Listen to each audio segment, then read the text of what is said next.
UST. Ateneo naman, hanap ng opensa. First attack point, finally. Gian Salarzon. Sabi niya, ito yung ganito rin yung mga klaseng tournament na hinahanap niya para sa mga players niya. Kasi although may mga veterano tulad ni Gian Salarzon who scored the same, may collection ka ng mga young stars as there's Gian Salarzon with that grab spike of the set. Tulad ni Julio Miguel sa actual rotation ni Vince Mangulabnan na as a team, kailangan ma-develop din yung character niyo. Diba? Start this play. Kung ikaw naman yung coach, mas gusto mo na yan yung problemang ma-encounter mo na may options ka kaysa naman yung sa wala kang options, diba? Diba? Well-established na yung meron kang Josh Ibanez, may G-Boy De Vega, may Albocari Sali, may John Julian Macam on the other end. Back-to-back corner shots for G-Boy. Right, basta itaan niya. And same spot. Zone 5. Natapatan naman ni De Castro. Still managed to get that point. Ateneo's response. A quick play for Brian Castro. Ginulat sila ni Brian. Pwesto ni Jet Li Gopio. Malaki-laking bagay rin dito para sa mga taga-Ateneo. Another quick play this time for Trevor Valera. Isa pa natin pwede pag-usapan dito yung mga masasabi nating our bet for the all-tournament team. Right. Diba? As Alarzon scores. Final 4 teams. Sila na yung mas maraming nilaro. Sila yung mas nadagdagan yung statistics, diba? Right. As John versus FEU sa lalaki. See you guys later. Oh, that is kapag hindi nag 5 sets lahat yung mga laro na sa Battle for Third. As been katinsag. Pigil na pigil. Tatlo yung blockers eh. Even yung open hitter. Si Josh Ibanez humabol sa dulo. Well, block of the... And sinabi mo kanina yung leaping ability ni Josh Ibanez. That's another testament to it. Dax Yambao doing a phenomenal job. Trying to avoid. Pensa niya, matibay din eh. Doon mo na makikita na talaga na yung libero instincts as G-Boy De Vega scores. The libero instincts na natin pwedeng i-extend yan. Counter from Books. No! Regalo! Thank you. Sabi ni... Mabibilang pa sa 10 daliri ko. Naks. Kala ko sasabihin mo sa isang laro. Hindi naman. Ay, nak. Patented jump serve. Salarzon cross court. Dog by Ed Alabar. May kalayuan yung bigay kay Josh. Ayan ang nangyari tuloy. I think ang lubong eh. Inabot eh.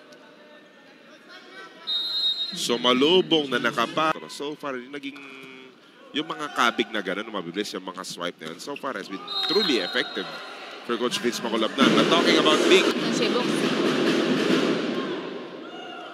Ang hirap din kasi napatan ng blocker. 2 beses na siya doon. Ayan ang pasagot. Back row attack din ng Ateneo. So gamitin mo yung blockers, meaning... Probably check out. Lobo. Medyo lolobo yung palo. Yo. Kaya alam, tinindihan ni Josh, recognizing isa lang yung sumalubong. Talagang nagpanalo sa kanila. Mamaya, pag nakita niyo yung mga number close, this one is US. Final week na, nagdedebate pa rin tayo. Yan ang storya ng Jay De La Cruz at Michelle Datuin as we begin that second set. Parang makikita mo, too good to be true to. Isa pa. Ibanez cross court. Yun yung sinasabi natin kanina, Jay. Hindi mo pwedeng iwan yung middle. Talagang ididiin niya cross court. And that's what happened. And the thing is, dalawang ahead. 2 serving 3. Uli! Nagbabalik tong si Corrido. Isa pang blocker sa back set. Josh Ibanez. Deflected by the blockers. Yun yung hinahanap natin sa mga blockers just to slow down that attack. At hindi na kaya pensa ng UST. Ateneo start ang loba to Carl Corregidor. Iba yung energy ni Carl Corregidor. Kasi yun ang mananalo dito. Yun na yung third. Oo. 1-2. Forma pa lang ni Eira. On the other side, Josh Ibanez. Medyo Grab spike of the set. Courtesy of Josh Ibanez. Yan yung gusto mo na mangyari. Pumantay na. dun sa nakuha ng magkabilang koponan back in that first set. Bumawi naman si Rocha Lejos. Pero hindi niya natapatan.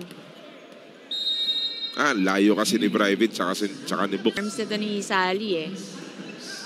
The second leading scorer of UST. Talking about Albuquerque Sally. Pero sabi, malamang tumayo na ulit si Coach Oji niyan. Oh. Ball is alive. People crashing on that sideline. Josh Ibanez. Grabe naman to si Josh. Nakalusot yung quick ni Carl. Isa pa raw. Gian Salarson. Grabe yung cross-court. Successive Ateneo sets. Nakakalusot yung mga palo nila. Nahuli pa ni Carl Corregidor yung isang palo ng UST. The second time, G-Boy De Vega deflected by the blockers. Nice save by Julio Miguel. Gian Salarson turned it into an offense. No. Set up.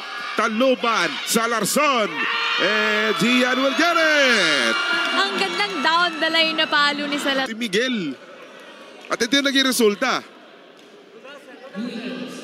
Gian Salarson from the pipe. No good coming from Miguel. Salarson intercepted by Dax. Lance De Castro falling that quick play. Some space for Josh. Ateneo offense. Taluban. Sobrepasa. And play goes on. Yambao 1-2. Yes! Tinapos ni Yambao. 2. Dikit kasi. Oh, it's an ace. Got that. US. Solid contributions. Kahit secondary setter siya. Every time he's there, he's doing wonders for his team. It's just like Salarson from the back. Grabe yung impact ng pipe attack ni Salarson. Na nahuhuli nilang back doon sa walang lugar. And Sherwin Namadal scored his first point. Imagine, kung nagagawa ng Ateneo yun. Yan, Ateneo eh. Yung effort lang talaga.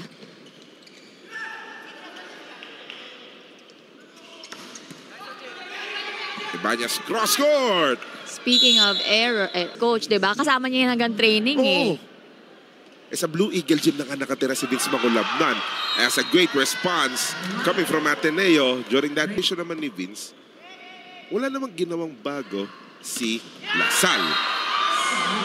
Kumbaga, yung mga klase ng play na yun na ST. Josh Ibanez.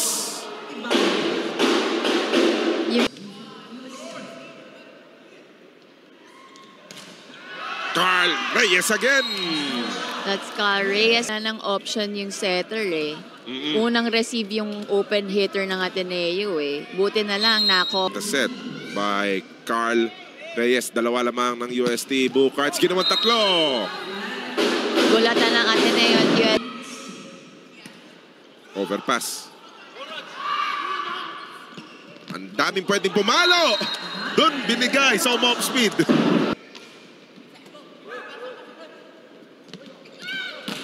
Huli pa ni G-Boy De Vega. Ateneo just couldn't catch. Oo. Pero nandun talaga yung aspeto na iba yung iniisip sa kinikilos. True. Kagulo sa net. Save by Adalabar. Bukarts met by 3 blockers. Nag-agawan si Carl at si Rog. At Romolio, si Dax at Joe. Tatlo ang blockers. Malaking bagay kasi yan eh. O tatlong blockers, dalawa yung gustong umata. G-Boy De Vega, nandun pa si Rog. Nagiging libero si Rog Alejos. Right. G-Boy ulit! Ang init ng mata ni ang UST, isa na lang. Third set. Coming to you from the Playtime Pale Oil Center, Jay De La Cruz, Michelle De Duendes, Joshua Ibanez, welcoming us to this third attack point for JMU. Back set, Albuquerque Sally. Albuquerque, hindi natinag eh. Grab spike at the set this early coming from Bukarts. Kung galing siyang zone 1, kung nasa zone 1 siya, say galing sa back row, makakarating pa rin na net eh. Di ba? Oo. Pero kung nakapwesto siya, na isa pa nagiging difference dito yung mga short spurts. Right. Medino cross court. That's Medino's first point. Ay, lakas ng jump serve yan. Kaya lang, nahuli pa rin dyan. Maka from the back row! Binigay niya yung serve. Kakakita ng error, ako unang-una nagre-reklamo. Kasi after all, gusto natin panoorin yung mga ganong palitan talaga. Right. Tulad yan!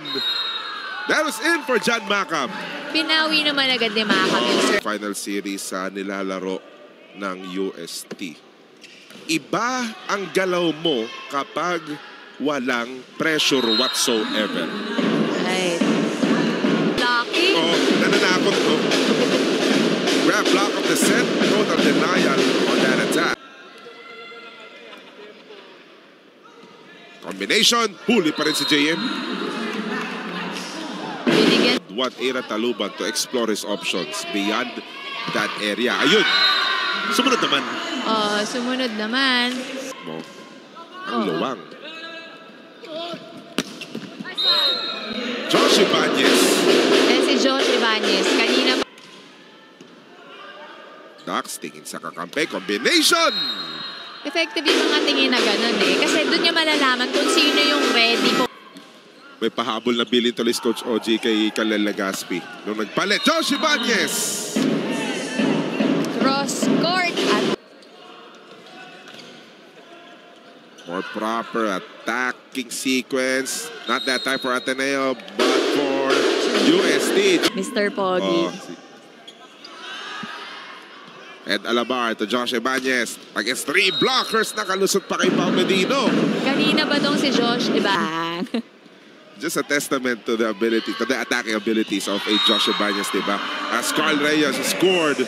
Diba? Kanina nakita na natin si Pao Medino. Ngayon, si Gian Bahia to serve for the second time. Kaya na siya yung tinarget ni Dre Dalicana. Look at Avila going to Chris Gabriel Hernandez for the third place.